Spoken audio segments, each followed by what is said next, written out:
Canal del Congreso, el canal de la Unión, presenta.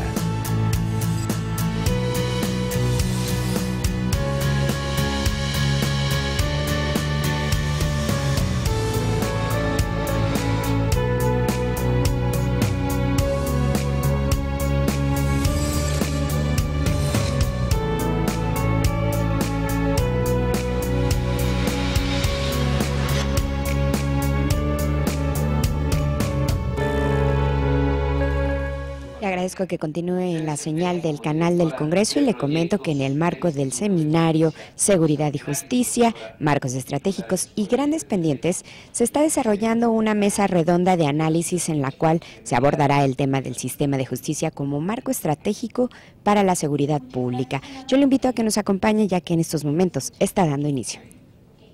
Gracias al Senado por la invitación, al Instituto Belisario Domínguez, muchas gracias también a quienes me dejan compartir esta mesa con los ponentes que pues para mí son personas que conozco desde hace tiempo, que admiro y con quienes comparto muchas visiones sobre el sistema de justicia penal. Me parece, y a mí me gustaría empezar esta sesión o esta intervención con un planteamiento que tiene que ver justamente con lo que mencionaban los senadores Barbosa y Encinas en sus respectivas presentaciones. Estamos en un momento en el país en el que estamos definiendo hacia dónde vamos en temas de seguridad y justicia, pero no es el primer momento en que lo hemos hecho. Llevamos ya varios años generando una serie de reformas sobre el sistema de justicia penal o sobre temas como derechos humanos que impacten el sistema de justicia penal de manera importante. Estas reformas, yo diría, empezaron a partir del 2005 con la reforma del sistema de justicia para adolescentes, donde ya empezamos a integrar una serie de mecanismos reconocidos a nivel internacional para la protección efectiva de los derechos de los niños, niñas y adolescentes que se involucraban con el fenómeno delictivo. Viene entonces la reforma de 2008 al sistema de justicia penal y con esa reforma me parece que no entendimos realmente la importancia que tenía como una reforma estructural también. Llevamos 7 años de reforma, estamos a un año, un poquito más, de concluir el plazo de implementación establecido en los artículos transitorios de la Constitución y todavía tenemos muchos pendientes. No solo eso, esta reforma ha sido complementada, como ya lo dije y como ya lo mencioné, con la reforma de derechos humanos y recientemente con reformas constitucionales que nos dicen o que han generado o han retomado esta tendencia de centralizar algunos aspectos también en la justicia penal. Claramente tenemos estas reformas al artículo 73 que le da competencia al Congreso de la Unión para legislar en materia penal y derivado de estas reformas pues tenemos un Código Nacional de Procedimientos Penales, próximamente una ley de ejecución nacional, una ley de justicia para adolescentes también. Todo este marco constitucional que se ha generado alrededor del sistema de justicia y del sistema penal, pues es un marco que se ha generado a raíz de demandas legítimas de la población por más seguridad y mejor justicia. Este diseño constitucional, por supuesto, tiene que ver, y desde un punto de vista pues, más académico, en el análisis de riesgo que se hace sobre qué es lo que nos puede afectar como país, qué puede afectar la seguridad de nuestro país, cuál es ese peligro que podemos correr y por eso establecemos mecanismos constitucionales y legales para hacer frente a ellos. El problema es que cuando hacemos estos diseños constitucionales, entonces tenemos también diseños que no necesariamente se adecuan a una perspectiva de derechos humanos. La reforma del sistema de justicia penal de 2008 tuvo ese problema. Por un lado, planteábamos una serie de disposiciones que convertiría nuestro sistema de justicia penal en un sistema de avanzada, basado en principios, en derechos, y por el otro lado establecimos una serie de mecanismos y herramientas, generamos de hecho un engranaje para sobre todo la función de investigación que podría ser utilizada justamente asumiendo que existiría algún tipo de peligro en nuestro país a raíz sobre todo del tema del crimen organizado. Hay que recordar que justamente como lo mencionaba el senador Encinas, todo este tipo de reformas tienen que tener controles democráticos. Y eso es algo que tenemos muy pendiente en nuestras reformas, no porque no lo digan las leyes o no porque no asumamos que estamos buscando un sistema de penal democrático, sino porque en la práctica estamos viendo cómo se están dando diferentes tipos de interpretaciones, diferentes tipos de prácticas, de hecho, que no necesariamente van por ese camino.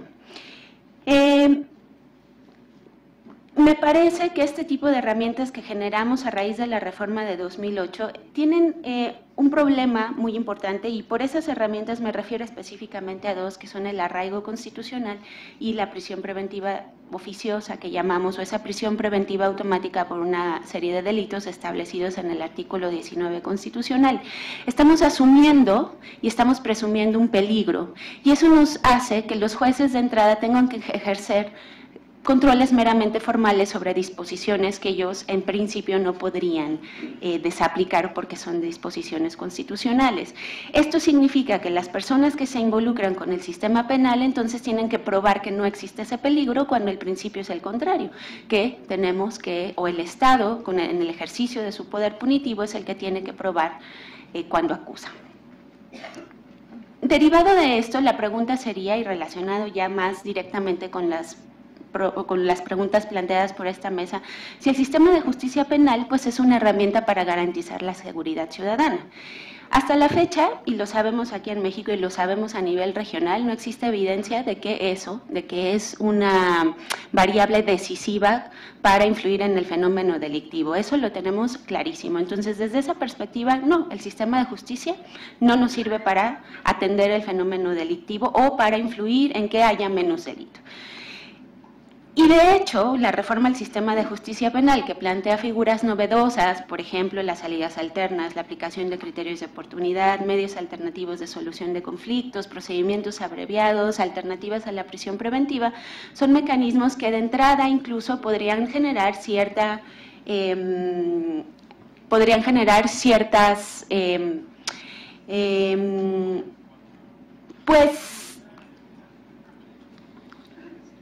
un cierto grado de inseguridad, subjetiva por supuesto de la población, al no entender por qué estas figuras funcionan como funcionan.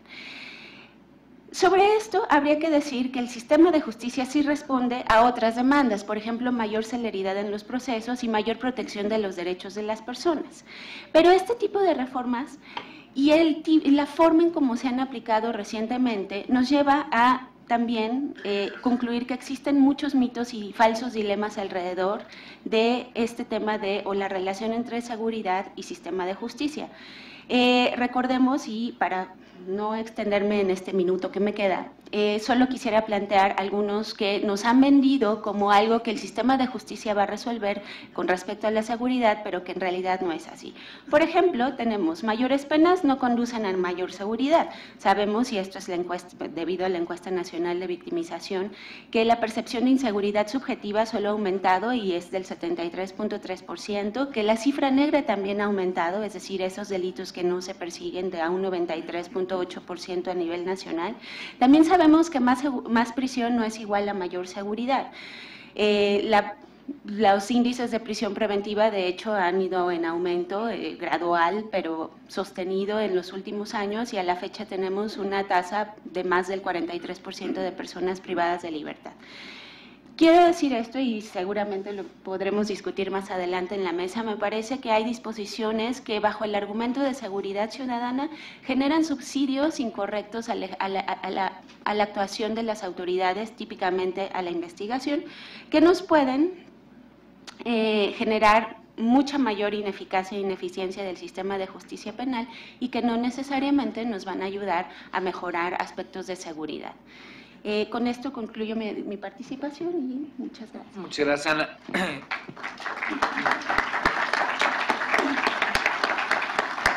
A continuación le voy a dar la palabra a Roberto Ochoa Romero. Quiero hacer algunas precisiones. La intención es tal vez que los ponentes puedan tomar la palabra por 5 minutos en esta primera ronda. Hay preguntas que, digamos, son preguntas sugeridas un poco para orientar la discusión y después podremos hacer alguna suerte de intercambios. Las preguntas que están sugeridas por parte de los organizadores son si la evaluación y mejora de la situación del país en materia de seguridad pública implica necesariamente la evaluación y mejora del sistema de justicia penal, si tiene sentido disociar la discusión sobre la seguridad pública del debate sobre el funcionamiento de los procesos de administración de justicia, si es posible garantizar la seguridad pública sin mejorar sustantivamente la eficacia y la eficiencia del sistema de justicia penal, en un escenario de recursos limitados, cuáles son las prioridades de atención y mejora en la seguridad pública y en los procesos de administración de justicia, y por último, cuáles mejoras a los procesos de administración de justicia pueden potenciar sustancialmente la seguridad pública en México. Obviamente todas estas preguntas son fundamentales para el debate que estamos llevando a cabo. Ustedes escucharon a Alejandro Encinas. Nos toca hacer una revisión de las iniciativas que ha mandado el titular del Ejecutivo, y me parece que la médula central está precisamente en que podamos ver cómo las mejoras al sistema de justicia, sin duda alguna, pueden ser significativas para mejorar la condición de seguridad en el país respecto a las leyes que estamos debatiendo. Roberto Ochoa Romero, leo muy pronto su currículum, es licenciado en Derecho por la Universidad Iberoamericana, es maestro y doctor en Derecho por la Universidad Complutense de Madrid, los grados obtenidos bajo el programa de doctorado, estudios de Ciencias Penales y Criminológicas, ha sido colaborador honorífico del Departamento de Derecho Penal de la Universidad Complutense de Madrid, del 2002 al 2003, colaborador honorario del Departamento de Derecho Civil, Penal y Procesal de la Universidad de Córdoba, España. Cuenta con un amplísimo currículum, pero pues, sin duda alguna será mejor escucharlo en este momento. Tiene la palabra. Muchísimas gracias, senador. Primeramente, agradecer al Instituto Belisario Domínguez del Senado de la República por su invitación para participar en esta mesa y compartir estos minutos con tan distinguidos colegas. Voy a intentar ceñirme a los 5 minutos que ha anunciado hace un momento el senador Ríos Peter para exponer, pues de manera muy breve, desde mi perspectiva, cuál puede ser la vinculación entre el sistema de justicia penal y el mantenimiento o el aseguramiento de la seguridad pública. Bueno, voy a trazar esta reflexión desde 3 grandes esferas o 3 grandes momentos de la intervención penal. Primeramente, uno, que sería el primer momento de toque, cuál es el de la tipificación de las conductas ilícitas y de los principios vinculados a la tipificación de conductas ilícitas con reconocimiento constitucional. El segundo, la tramitación o el desarrollo de los procesos a través de las reglas básicas del debido proceso. Y como tercera esfera o momento de la intervención penal, la de la ejecución de la pena, igualmente a través de los principios y de los métodos y mecanismos que se reconocen en nuestra Constitución. Bien, en cada uno de estos momentos, la pena, en su naturaleza y cuantía, ejerce una determinada función. Al momento de la tipificación penal, entendemos, la pena ha de ser limitada por un principio toral, cual es el de proporcionalidad, que reconoce nuestro artículo 22 constitucional. Pero para calcular precisamente cuál deba ser la cantidad y la naturaleza de la pena dispuesta como amenaza por la comisión de algún delito, primero hay que revisar qué es lo que el tipo penal intenta proteger. Sobre esa base, entonces, calcular, definir cuál debe ser la naturaleza y la cantidad de pena. ¿Qué función tiene la pena ahí? ¿Cuál es ese primer momento? Pues el primer momento es indudablemente una amenaza de pena con efecto intimidador. Lo que se busca lograr en ese primer momento es desincentivar la comisión de las conductas que los tipos penales intentan prevenir, intentan eliminar. Por ello, hace un momento lo comentaba mi colega, quien me ha antecedido en el uso de la voz, por ello hemos acudido de forma gratuita e inopinada a la elevación de los rangos de pena, particularmente de la privacidad de la libertad, intentando lograr ese efecto intimidador. Sucede que eso es un recurso de probada ineficacia. ¿Por qué es un recurso de probada ineficacia? Porque por muy alta que sea la pena, si se impone en aquel 3% que ya nos anunciaban hace un momento, pues pierde eficacia. Ya puede ser pena de muerte, puede ser exilio en el lugar que ustedes quieran y gusten, no va a tener ese efecto intimidador que se busca lograr. Y esto viene desde nuestros clásicos. La pena no hace falta que sea tan feroz, no hace falta penas draconianas. Lo que realmente intimida y previene la comisión de delitos es la seguridad en la imposición de la pena, lo cual nos permite transitar ya a la segunda esfera, a la del proceso. Ahí es donde empieza a desarrollarse esa eficacia preventiva, que solamente se anuncia a modo de amenaza cuando la pena está dispuesta como consecuencia de la realización de un delito. Cuando el juez entonces impone la pena, siempre siguiendo las reglas del debido proceso y respetando el criterio de culpabilidad como presupuesto y límite de la cantidad de pena a imponer en sentencia, insisto, con el reconocimiento constitucional de la cuestión, entonces se produce, se refuerza ese efecto intimidador, pero a través de la integración que la seguridad en la imposición de la pena supone. Esto es que ya no estamos solamente amenazando de forma gratuita, sino que se está reforzando esa amenaza y por tanto confirmando no solamente los valores que nutren a la tipificación penal, sino también la indefectibilidad del castigo. Como un tercer momento entonces, el de la ejecución de la pena, también tiene esa relación, también tiene esa vinculación con el mantenimiento de la estabilidad del cuerpo social a través del sometimiento del sentenciado a estos métodos y procedimientos de reinserción social que permiten precisamente recuperar al sujeto para la comunidad, que sea un sujeto que no salga, como frecuentemente se dice, de la universidad del crimen, sino que en definitiva salga, ¿no?, de un lugar en donde estos procedimientos que anuncia el artículo 18 constitucional sean verdad. ¿Dónde están esos pendientes entonces?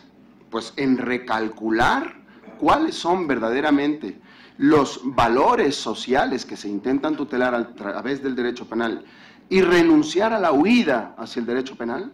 Entonces, no ir gratuitamente hacia el derecho penal, sino procurar el establecimiento de otros mecanismos legales igualmente eficaces para la prevención del delito. Pulir, desde luego, las reglas del debido proceso, sobre todo ahora que estamos próximos a que el nuevo sistema de enjuiciamiento criminal esté absolutamente homologado en todo el país. Y desde luego, en el ámbito penitenciario tenemos pendientes absolutamente impostergables. Si no mejoramos esa tercera esfera de intervención penal, quienes salgan de los centros de reinserción tendrán definitivamente una cédula de la Universidad del Crimen, como frecuentemente ha sucedido. Muchas gracias. Muchas gracias. Muchas gracias a Roberto, especialmente por ceñirse tan específicamente el tiempo. Moisés Moreno Hernández, licenciado en Derecho por la Universidad Veracruzana, doctor en Derecho por la Universidad de Bonn, Alemania, profesor de diversas materias en Derecho Penal y Política Criminal por la UNAM, la UAM, la UP Iberoamericana, la Escuela Libre de Derecho, entre otras, exdirector del Instituto de Investigaciones Jurídicas de la Universidad, bueno, la UB, Universidad Veracruzana, exsecretario y director académico del INACIPE. Ha dictado más de 440 conferencias y pues con la que nos dará hoy serán 441. Muchas gracias, Moisés Moreno. Muchas gracias a usted, senador, por la invitación a este foro.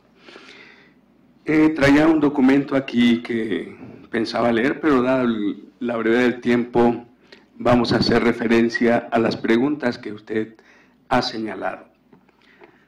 Por supuesto, entre el sistema de justicia penal y el sistema de seguridad pública existe una muy estrecha relación, atendiendo precisamente al objetivo que cada uno tiene.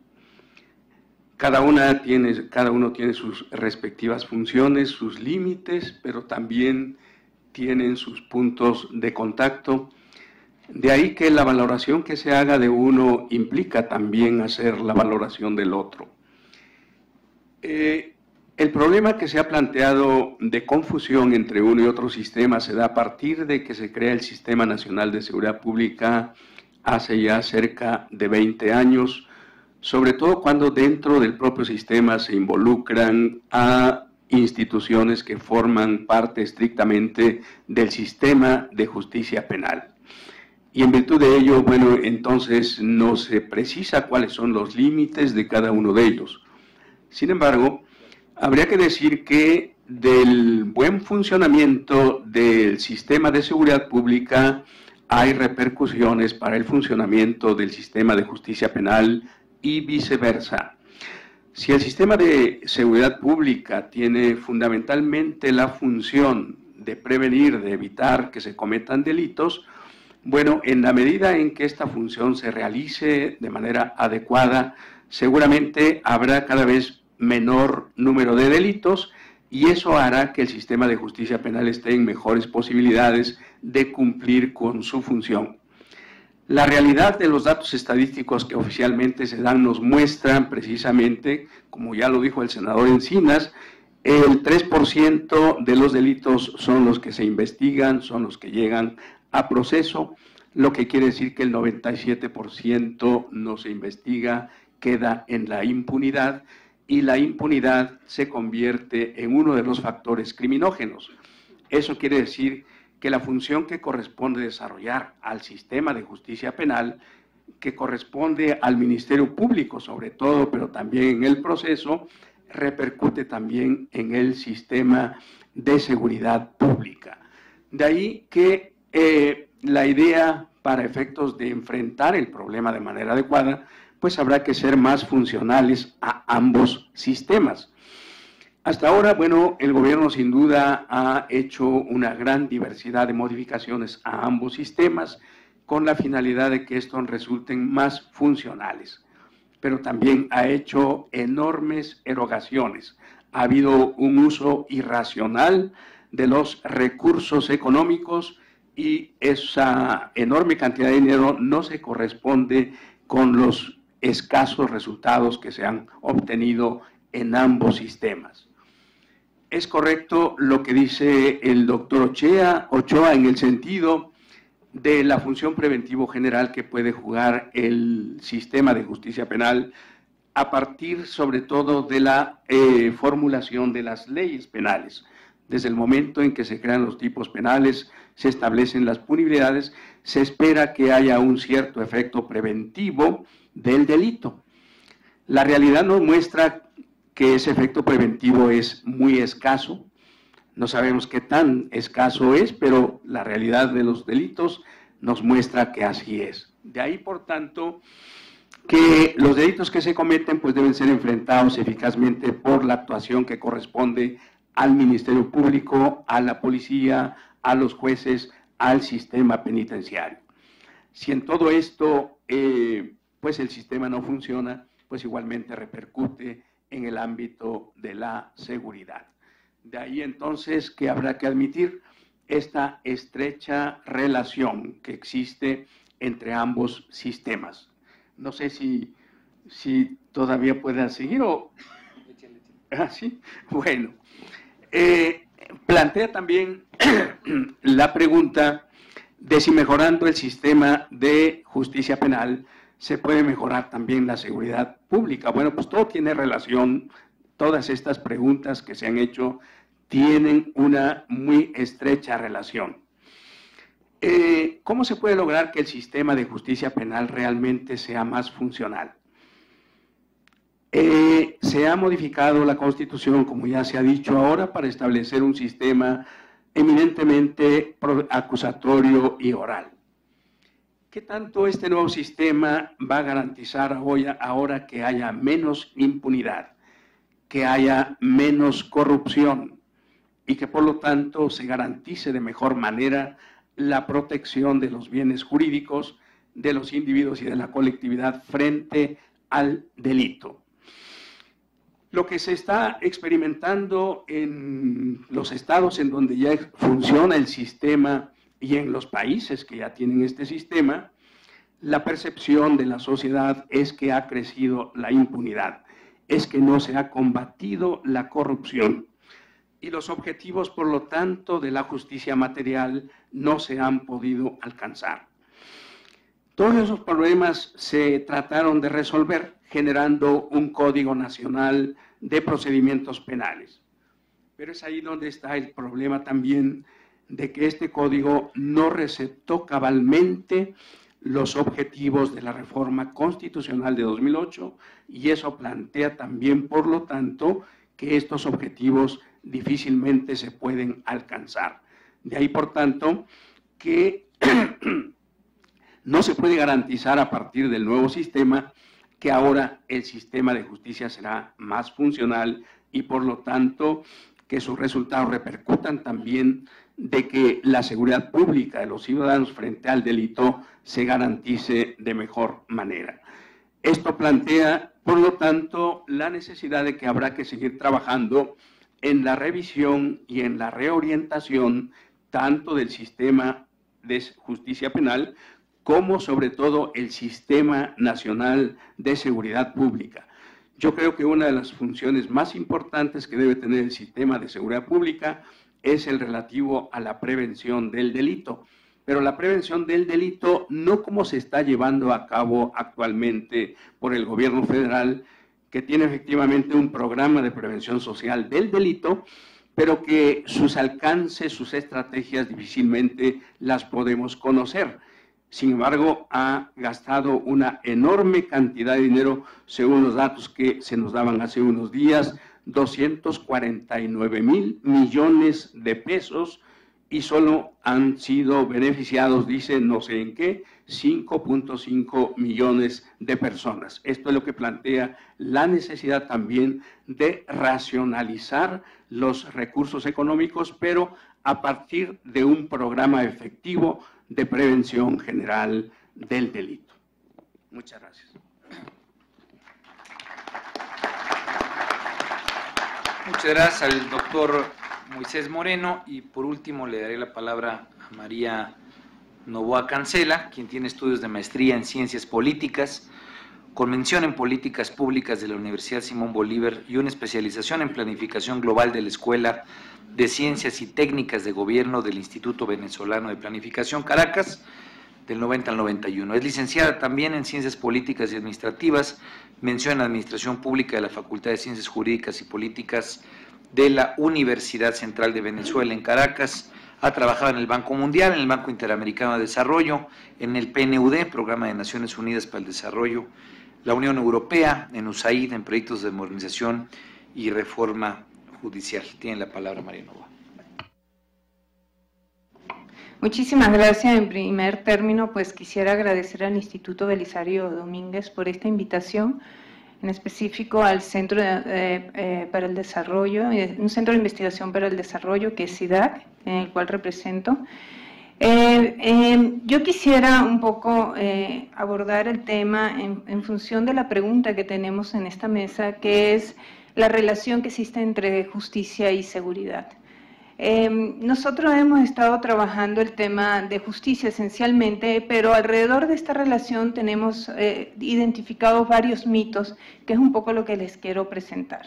Si vemos en los últimos tiempos lo que se ha decidido en términos de políticas públicas orientada al tema de justicia y seguridad, ellas han estado asumiendo esencialmente la transformación y la modernización de lo que sería la procuración y la administración de justicia, encaminadas a lo que sería la preservación y preservar y fortalecer el Estado de Derecho en México y, por supuesto, esto combatiendo la impunidad y la mejora de la seguridad pública. Esto lo estamos viendo, esta complementariedad que de estos propósitos lo hemos estado viendo en lo que fue la reforma que se aprobó en el año 2008 con lo que sería la instauración del sistema acusatorio en México, y donde vemos que aquí cuando fue publicada, pues no solamente se legisló para transformar el sistema penal mexicano, sino también se aprobaron, entre otros, lo que sería la facultad exclusiva de la Federación para emitir leyes en materia de delincuencia organizada y acciones encaminadas a fortalecer el Sistema Nacional de Seguridad Pública.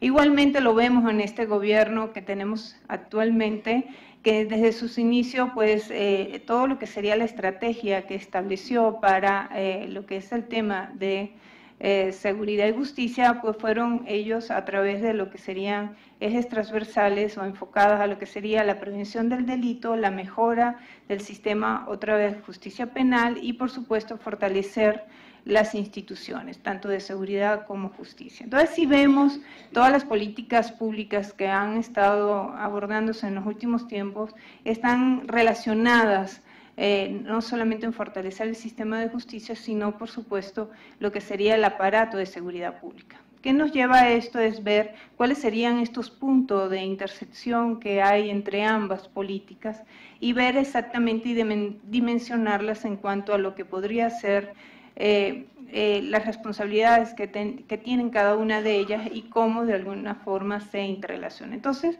nosotros hemos identificado 3 mitos, ¿no?, que podríamos ver en esta relación que existe entre seguridad y justicia. Una primera que le hemos dicho, le señalamos, los delitos que se denuncian y no terminan en sentencia son impunidad, ¿no? Esto es algo que hemos estado escuchando, pero y hemos escuchado que en México existe un grave problema de impunidad y nos basamos en lo que serían los datos más recientes, que es de la Encuesta Nacional de Victimización y Percepción, igual no nos señalaba Ana Dulce, donde vemos que, por supuesto, del total de delitos del fuero común que se identifican, que son alrededor de más de 30 millones de delitos, únicamente el 12% o alrededor del 12% fue denunciado, ¿no? Entonces aquí vemos cómo probables hechos delictivos restantes no fueron conocidos por una autoridad y, por supuesto, quedaron impunes.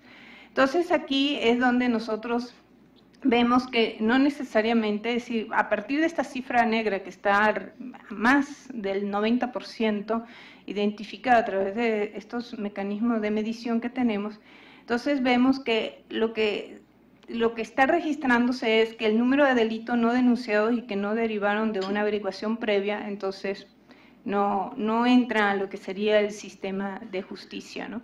Pero no necesariamente ese 12% o alrededor del 12% que entra al sistema de justicia no necesariamente termina en una investigación, no necesariamente es probable, no necesariamente es un delito.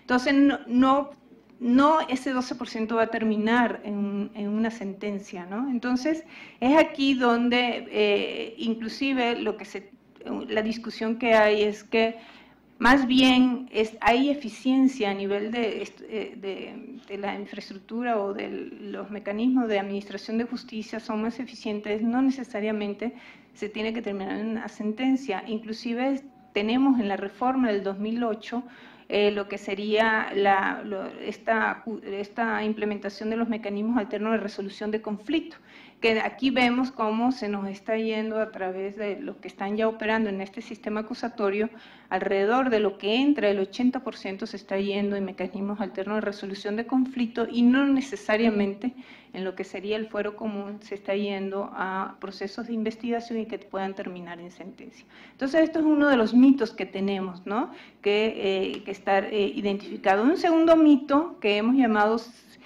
si la incidencia delictiva no disminuye, el sistema de justicia ha fracasado, ¿no? Esto es otro mito que tenemos y a nosotros, pues aquí hay que dimensionar, la criminalidad es un fenómeno social muy complejo que compone de muchos factores, ¿no?, y cuya solución no puede ser atribuida a una sola esfera del quehacer público, como sería lo que es la Procuración y Administración de Justicia. Entonces, aquí definitivamente sería ver un poco lo que tendríamos los efectos sobre la estadística delictiva. Entonces, tenemos algo que llamamos incidencia delictiva, ¿no?, que vemos que de ese total de denuncias, o mejor dicho, de delitos que del fuero común, realmente entran alrededor del 12% y de esos 12% realmente el 6% representan denuncia y solo el 0.3% llegan a tener probables delitos cometidos y que terminan en sentencia. Entonces, como ven, el porcentaje se va reduciendo al mínimo, ¿no?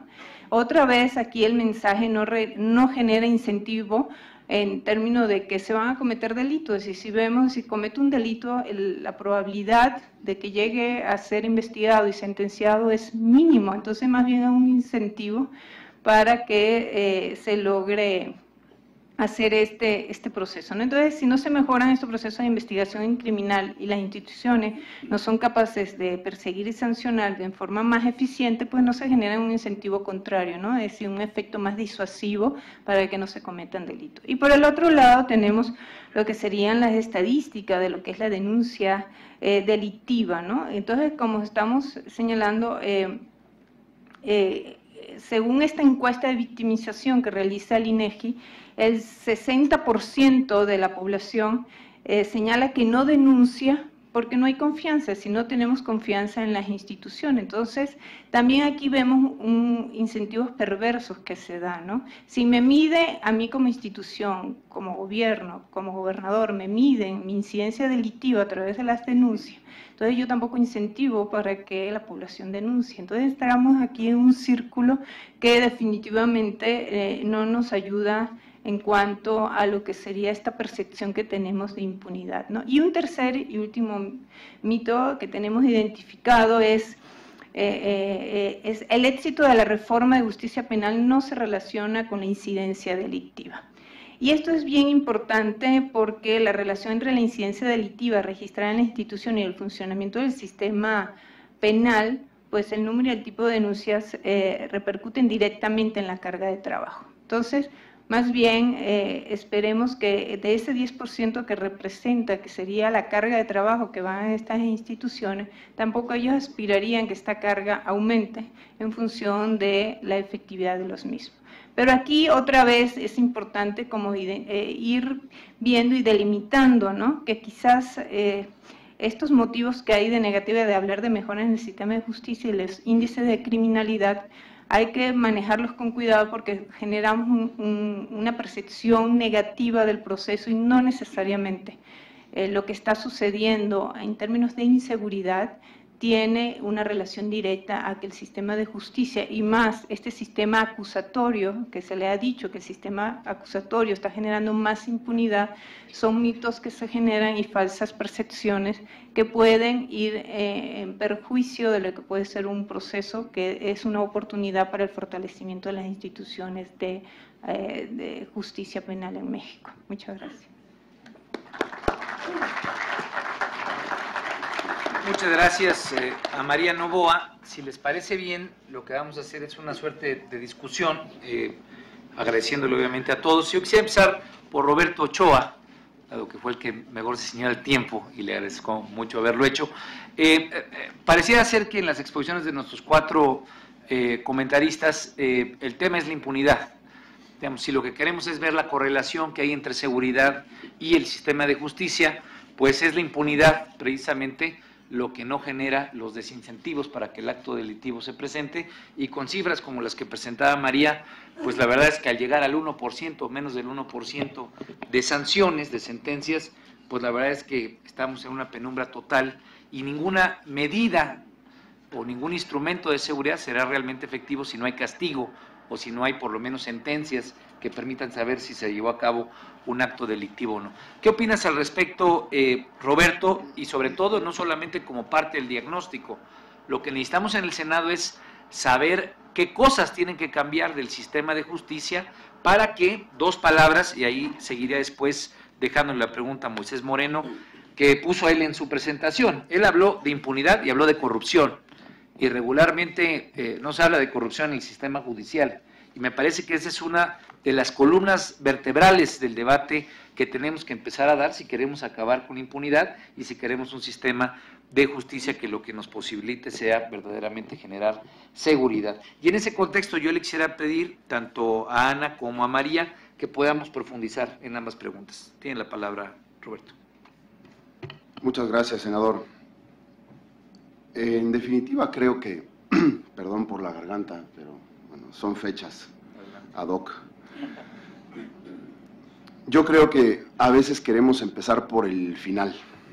En definitiva, yo creo que la cuestión no termina por resolverse si intentamos hacerlo desde qué está pasando en la Judicatura, qué está pasando en el Ministerio Público, y me parece que estamos olvidando un poco las bases. Esos valores de los que yo hablé hace un momento son valores individuales o sociales reconocidos por todos quienes formamos parte de este país. Y me parece que el principal problema es precisamente la degradación de esos valores básicos, fundamentales de convivencia social. Si estamos intentando prevenir delitos a través de la inflación penal de la que hablé hace un momento, si no hay una representación mental, si no hay una introyección en cada uno de los miembros de la sociedad respecto de los valores que el derecho penal intenta proteger, y si a eso le sumamos la poca frecuencia con la que se imponen los castigos previstos como amenaza de sanción en los tipos penales, no vamos a llegar a ningún sitio.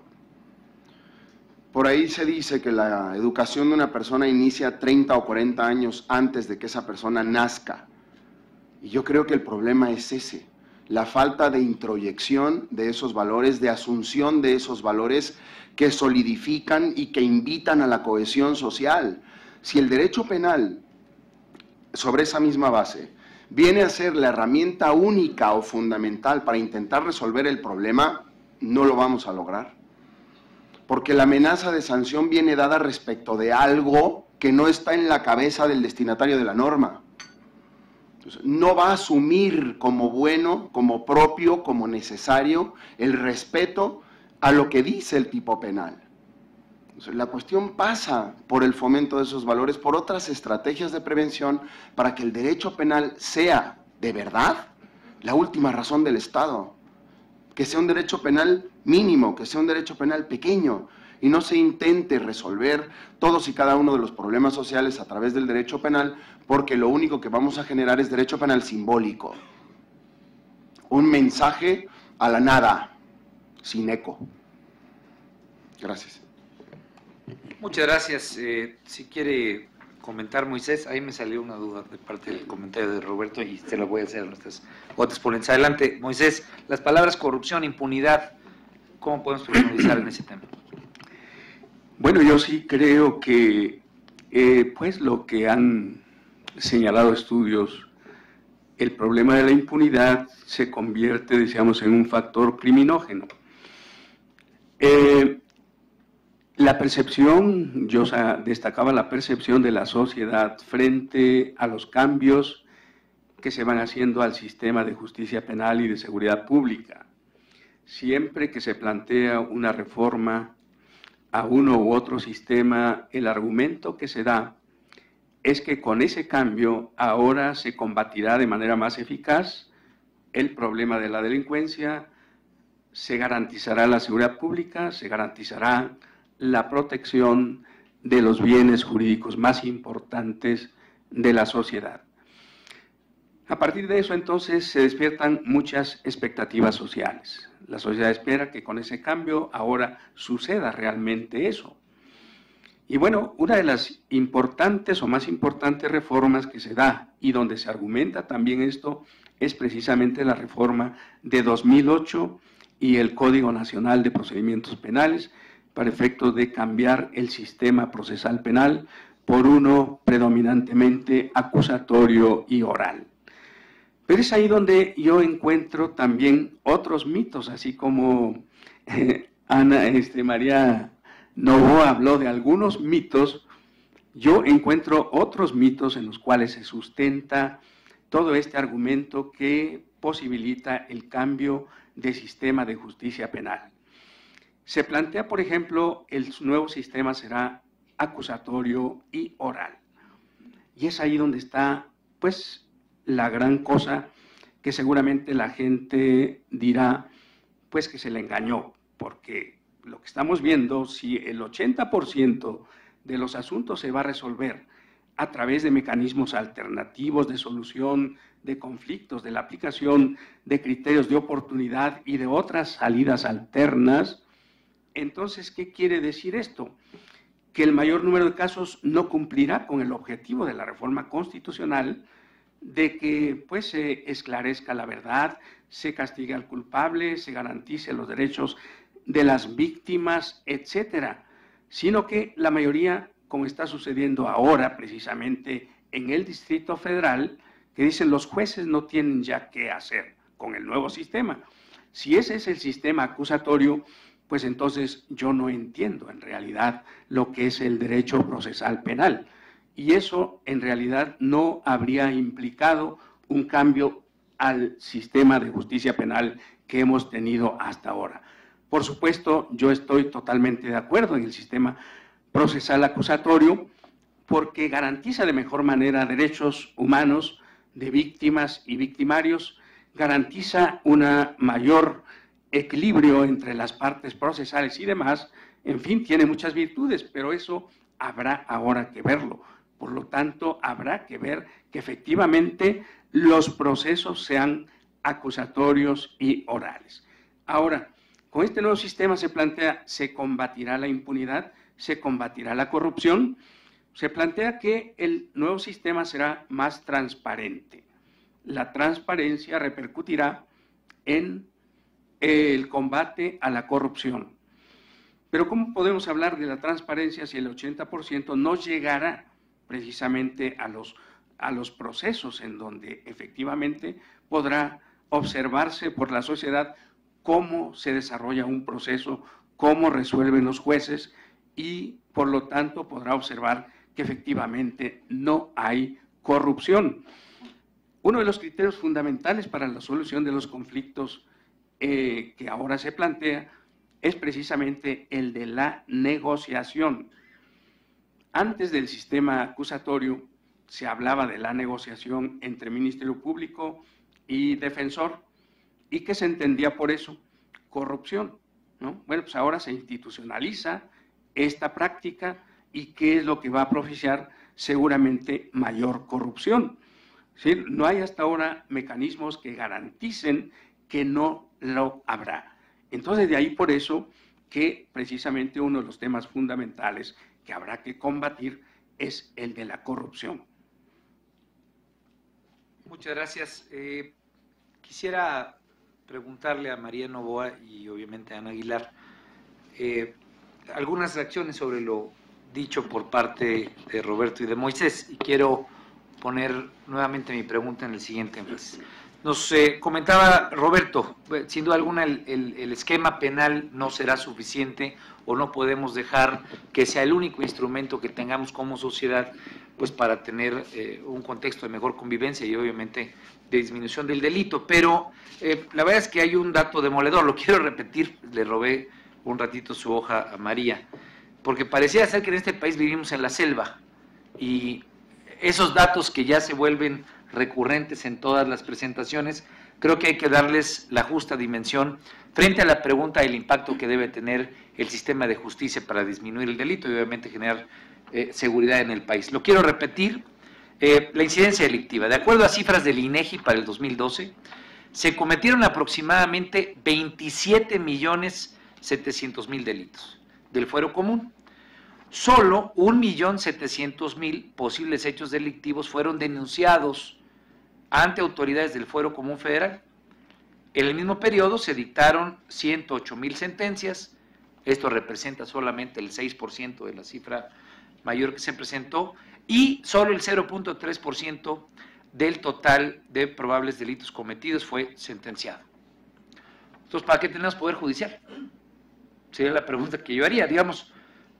Si no tuviéramos poder judicial, a final de cuentas es solamente el 0.3% de posibles delitos que llegaron a sentencia, pues el dato es aterrador, no solamente indignante, es aterrador. Podríamos tal vez tener una decisión, no es algo precisamente para las cámaras de televisión, y decir, bueno, pues tal vez la decisión sea quitar el poder judicial, al final de cuentas solamente resuelve el 0.3% de delitos. Ahí quisiera, tal vez hago la pregunta con la finalidad de picarle la cresta a juristas conocedores del tema para ver qué es lo que se tiene que hacer en lo inmediato en el esquema judicial, en el sistema judicial, para no quedarnos solamente con una revisión mucho más amplia e integral, que sin duda alguna suena importante, interesante, pero sí hay mucho que hacer en la parte de administración de justicia. Adelante, Ana, y después María. Gracias, senador. Sí nos picó la cresta, la verdad, con eso de la desaparición del Poder Judicial. Creo que es lo que menos queremos. Una parte, y me parece que relacionado con lo que ya mencionaron el doctor Ochoa y el doctor Moisés Moreno, algo que dejamos de lado o sobre lo que generamos una falsa expectativa, o no es ninguna expectativa, de hecho, fue el tema de la corrupción en el sistema de justicia penal.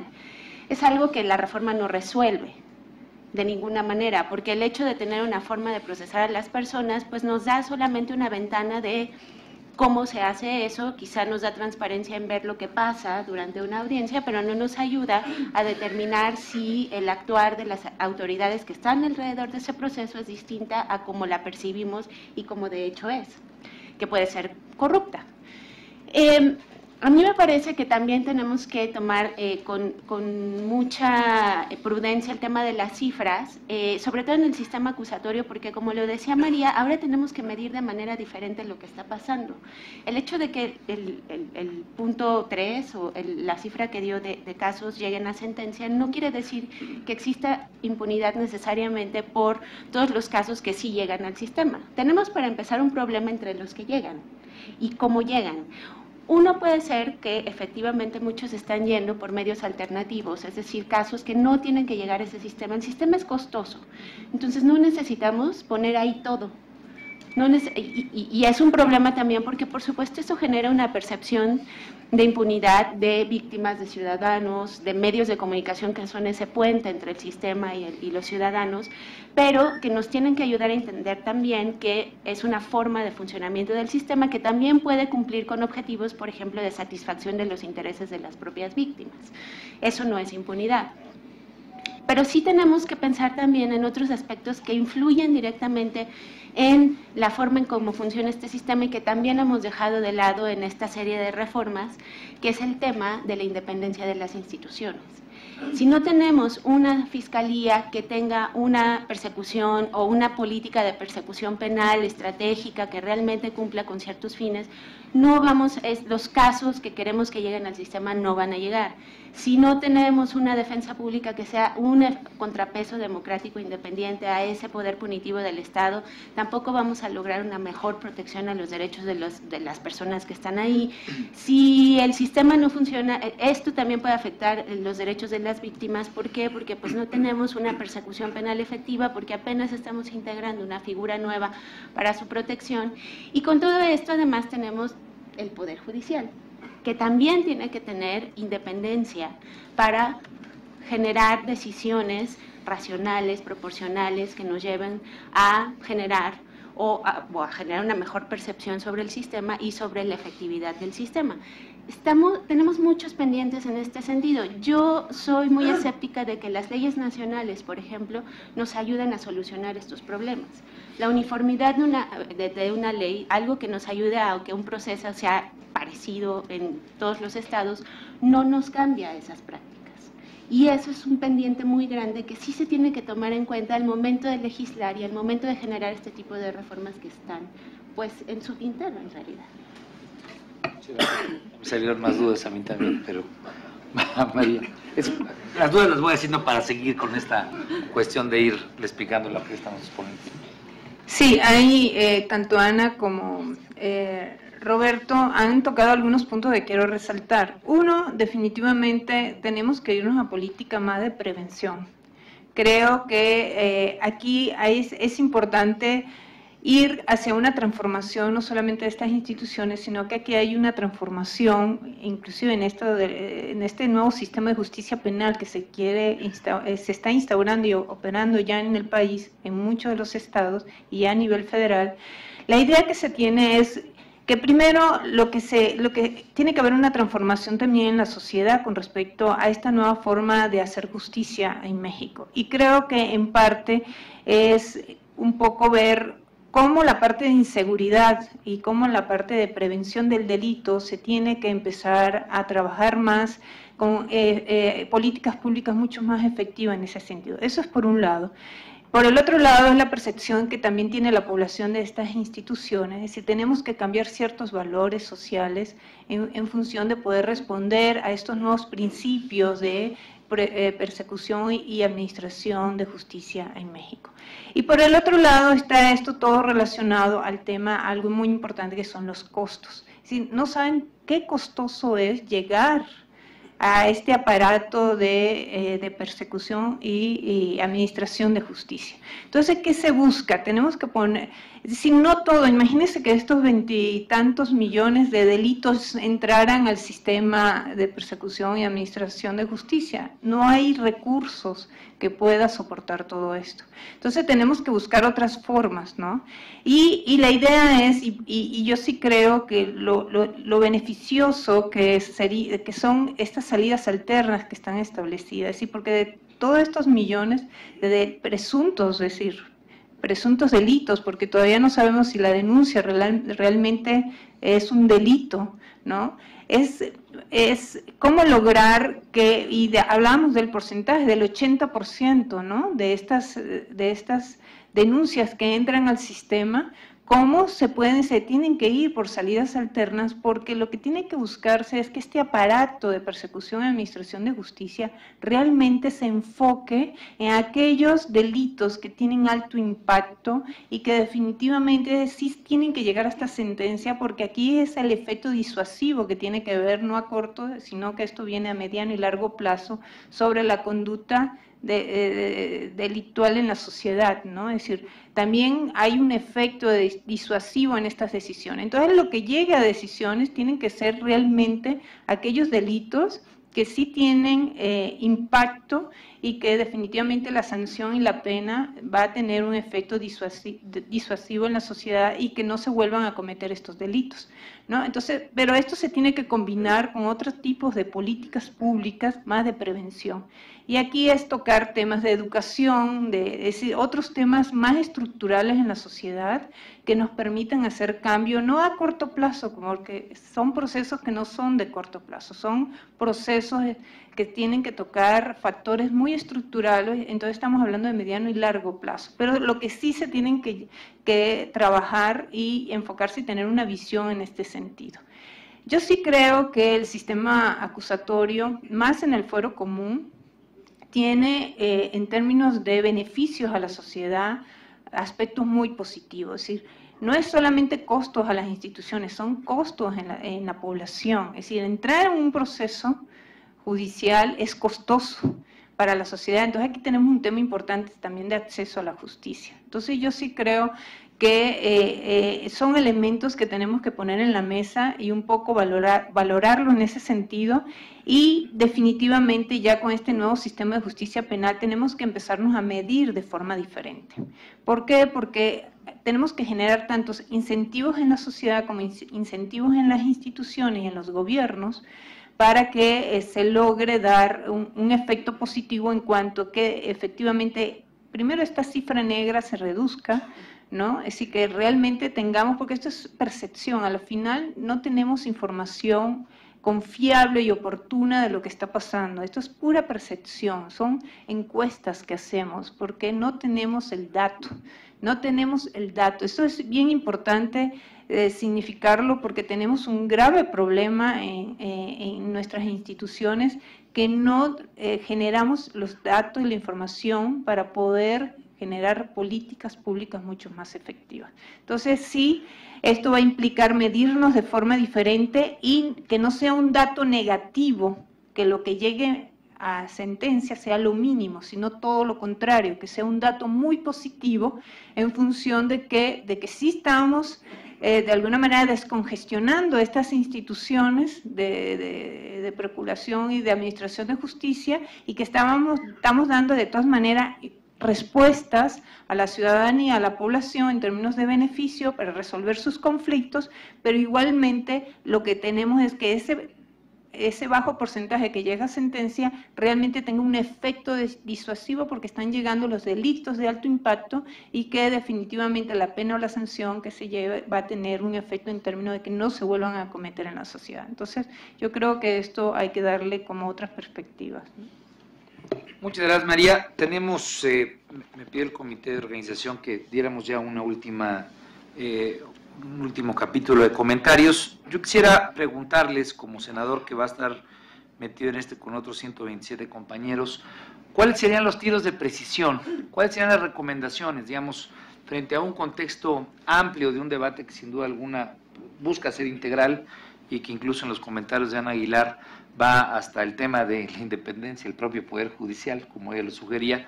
¿Cuáles serían los tiros de previsión que tendríamos que tener en consideración si lo que queremos es hacer una revisión legal al sistema de impartición de justicia en materia penal y queremos que esto tenga incidencia en el tema de seguridad pública y disminución del delito? Empezaría por quien al final del día fue la última, entonces María, empecemos y nos vamos de allá para acá y terminamos con Roberto. Sí, bueno, todavía hay muchos pendientes de parte de la legislación con respecto inclusive a esta reforma del 2008 que se llevó a cabo, ¿no? Es que está aprobada y que inclusive está ya operando, ¿no? Tenemos muchos vacíos que todavía hay que trabajar, ¿no? Fuertemente, ¿no? Por supuesto, yo sí creo que aquí lo importante es enfocar algunos temas que todavía no se han logrado aterrizar, como sería todo el tema de ejecución y reinserción social. Creo que eso es bien importante en función del sistema acusatorio que estamos trabajando, y sabemos que toda esta parte del sistema penitenciario es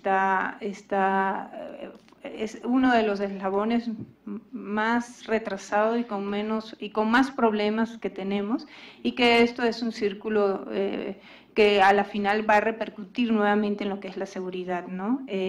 Y por el otro lado, sí creo que tenemos que lograr toda la armonización y el tema de lo que sería la regulación de lo que es la actuación policial, ¿no? Tanto a nivel de la policía preventiva como lo que estaríamos ya trabajando en lo que es la policía de investigación, pero esencialmente lo que es la policía preventiva, que inclusive siempre en general es la primera interviniente, es la que es más cercana a la población, ¿no? Y que en todo caso desde ahí puede partir todo un proceso penal que se está estableciendo. Y por el otro lado, creo que a nivel de las instituciones, y que creo que desde el mismo Congreso se debería de promover, es cómo lograr empezar a exigir rendición de cuentas a nivel de las instituciones, y más estas instituciones de seguridad y justicia, donde sabemos que son cajas negras, donde no sabemos a ciencia cierta qué es lo que sucede, no tenemos información de calidad y oportuna en cuanto a lo que sería ya después esto impactar a lo que podrían ser del desarrollo de políticas públicas mucho más efectiva en términos, otra vez, de lo que es la parte de prevención, que sería un elemento que creo que hay que fortalecer. Muchas gracias. Muchas gracias, María. Tiene la palabra Ana Aguilar. Gracias. Yo diría que la expectativa, creo, que tenemos todos los ciudadanos y quienes trabajamos en estos temas con respecto a estas reformas es racionalidad. Creo que existen datos, si bien no son suficientes, si bien son datos de percepción, hay algunos y hay otros que se pueden generar a través del el diálogo con actores estatales, sobre todo, con los federales, por supuesto, también, sobre qué sí ha funcionado y qué no ha funcionado en los últimos años a partir de esta serie de reformas que se han dado al sistema de seguridad pública y al sistema de justicia penal. Me parece que una cosa que hemos quizá subestimado también en los últimos años ha sido esta comunicación que puede haber entre ambos sistemas, que forman uno solo al final del día, que están interconectados y que creo que el sistema de justicia también, con muchos límites, pero puede realmente ser puede proveer de información al sistema de seguridad, y en este sentido, por lo tanto, también puede proveer de información a las distintas reformas que se pretenden hacer en los próximos días, semanas, meses quizá. Me parece muy importante que desde el Congreso, desde el Senado, desde la Cámara de Diputados se ponga atención en esta información que sí existe y que realmente nos dé evidencia de muchas cosas que no están funcionando a pesar de haberlas puesto hasta en la Constitución. Creo que tenemos que dejar también de lado también mito de que la ley nos va a cambiar la realidad. Creo que eso no ha pasado en los últimos años y no va a pasar si lo seguimos pensando así, si no hacemos un análisis racional de realmente cuál es el efecto que puede tener una ley en la vida de las personas en nuestra sociedad. Creo que hay muchas cosas que tenemos que cambiar. No en balde estamos en uno de los peores momentos en términos de confianza hacia las instituciones, y me parece que desde Poder Legislativo se pueden tomar pasos importantes para contrarrestar esta desconfianza que estamos teniendo hacia las instituciones. Muchas gracias, Ana. Doctor Ochoa. Perdón, doctor Moisés Molina. Gracias. Bueno, yo creo que todavía hay muchos pendientes en materia de justicia penal y seguridad pública. Creo que uno de los grandes pendientes que siempre ha estado en las últimas décadas, y en virtud de ello es que los sistemas no resultan funcionales, es el diseño de una política criminal integral y coherente para el Estado mexicano.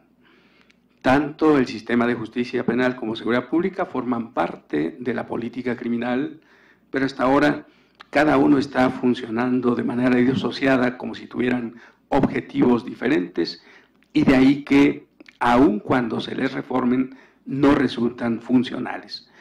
A partir de una política criminal integral, se plantea, por lo tanto, la necesidad de revisar a fondo el Sistema Nacional de Seguridad Pública.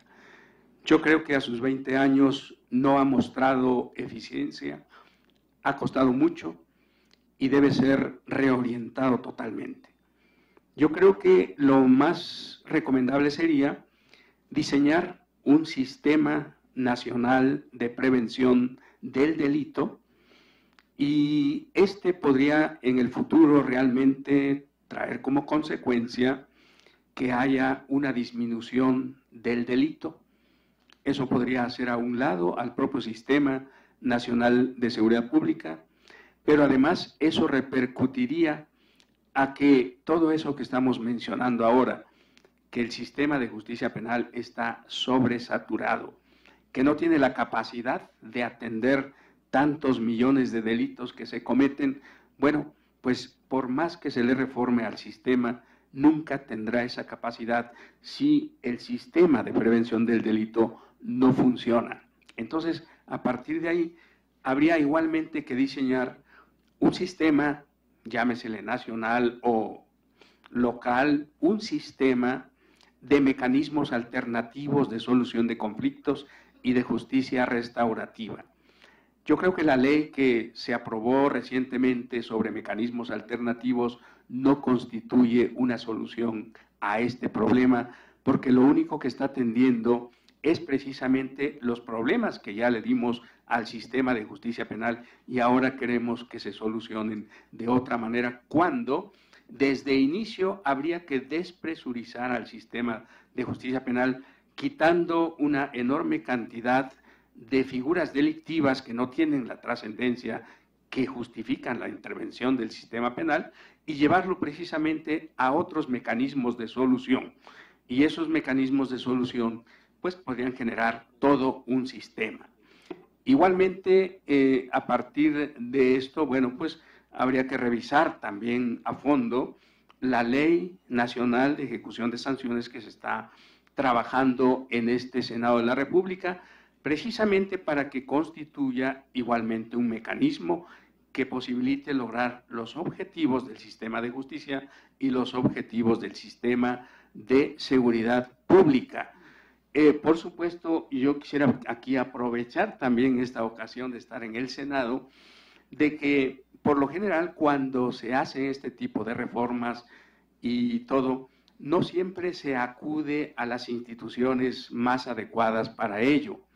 En México, desde hace casi 40 años, se creó una institución que tiene precisamente la función de diseñar modelos de política criminal, modelos de justicia penal, modelos de seguridad pública que pueda seguir el gobierno, tanto federal como local, que es precisamente el Instituto Nacional de Ciencias Penales.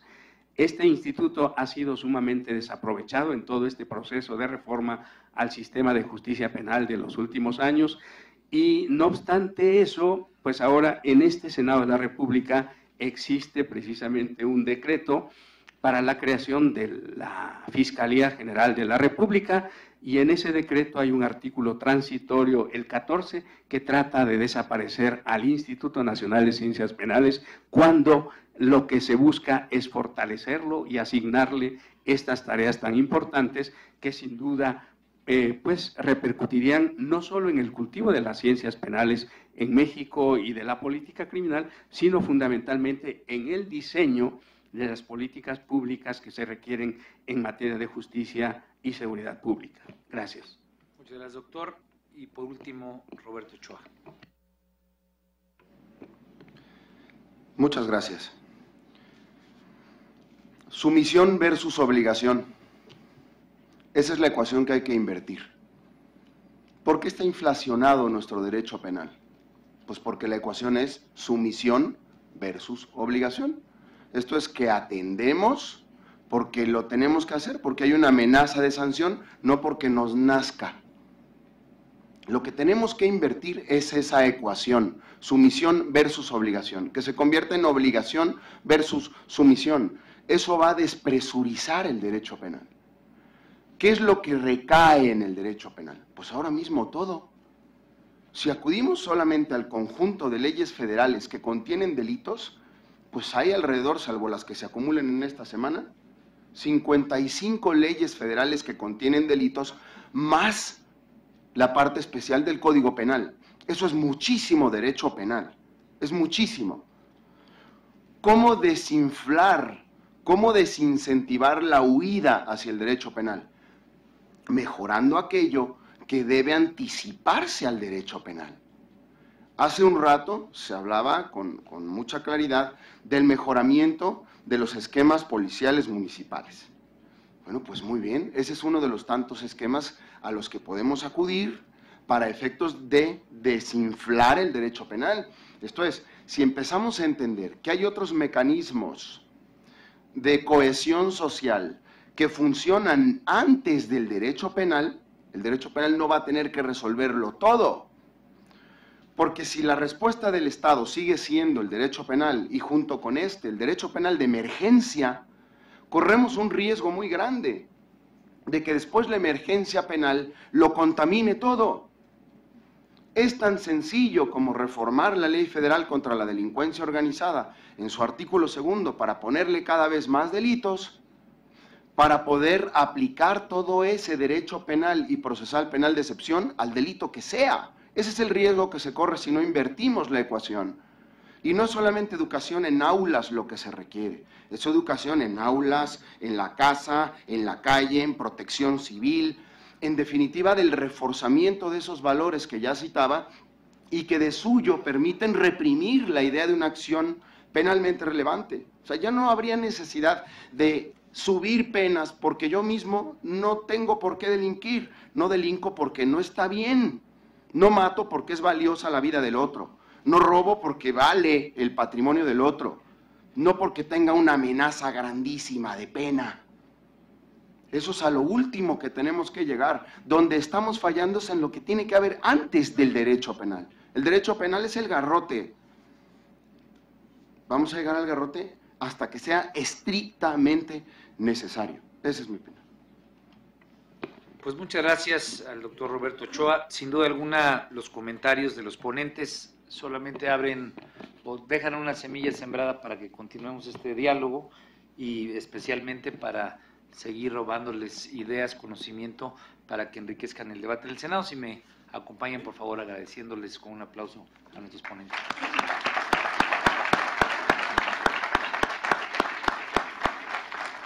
Mucho gusto. Les vamos a dar un presente, ¿va? Muy bien. Entonces no se muevan todavía. Es así como se desarrolló esta mesa redonda de análisis donde especialistas, académicos e involucrados en la materia hablaron sobre el sistema de justicia como marco estratégico para la seguridad pública. Cabe señalar que la información que se generó en esta mesa es herramienta de trabajo para las y los legisladores, quienes buscan dictaminar iniciativas en la materia. Se mencionaba como la que envió el Ejecutivo Federal en materia de seguridad. Así concluye esta parte del seminario Seguridad y Justicia, Marcos Estratégicos y Grandes Pendientes, pero aún hay más actividad, por lo que lo invito a que esté al pendiente de la programación del canal del Congreso, ya que se dará paso a otra mesa de ponencias. En esta mesa de ponencias se estará abordando el tema Grandes Pendientes de las reformas en materia de derechos humanos y sistema de justicia. Se prevé que en esta mesa de trabajo participe José Antonio Guevara, quien viene de la Comisión Mexicana de Defensa y Promoción de los Derechos Humanos, Paulina Sánchez, quien viene del CIDAD, del Proyecto Colectivo Justicia, y Laida Negrete, investigadora asociada de México Evalúa. Esta es una mesa de ponencias, sin embargo, aún hay más actividad. Le comento otra mesa de trabajo que también se prevé que se desarrolle dentro del marco de este seminario Seguridad y Justicia, Marcos Estratégicos y Grandes Pendientes, que se desarrolla aquí en el Auditorio Paz del Senado de la República, donde se prevé que se estudie, se genere información que le sirva a las y los legisladores para que puedan dictaminar este tipo de iniciativas, este tipo de propuestas en esta materia. Así que yo lo invito a que esté al pendiente, a que le dé seguimiento a la actividad legislativa que se desarrolla en la Cámara Alta, para que siga bien informado de todo el acontecer legislativo. Así que vamos a hacer una pausa, pero antes quiero comentarle, para que usted lo tenga en cuenta, quiénes estarán participando en esta mesa de trabajo que se prevé se lleve a cabo. Es una mesa de ponencias y mesa de análisis. En esta se prevé que participe el Comité Internacional de la Cruz Roja con el tema recomendaciones para un sistema de búsqueda de personas desaparecidas. También por parte del Comité Internacional de la Cruz Roja se prevé que se hable sobre recomendaciones para la gestión de información sobre personas desaparecidas y cadáveres sin identificar. Asimismo, se tendrá la participación de Christopher Gascón, representante de la Organización Internacional sobre las Migraciones, Naciones Unidas, con el tema Recomendaciones para la gestión de información sobre la trata de personas. Y también la participación de Ana Huesmes, representante de ONU Mujeres, con el tema Recomendaciones para la gestión de información sobre delitos contra las mujeres, además de que se tendrá un análisis de las recomendaciones internacionales a cargo de especialistas mexicanos. Se prevé que sea Carlos Echarri, que viene de Colegio de México, SOMEDE, y José Merino, Data 4. Así que bastante actividad. Vamos a la pausa. Al regresar estaremos dando inicio a esta mesa de análisis donde participarán especialistas académicos involucrados en la materia. Regresamos en un momento.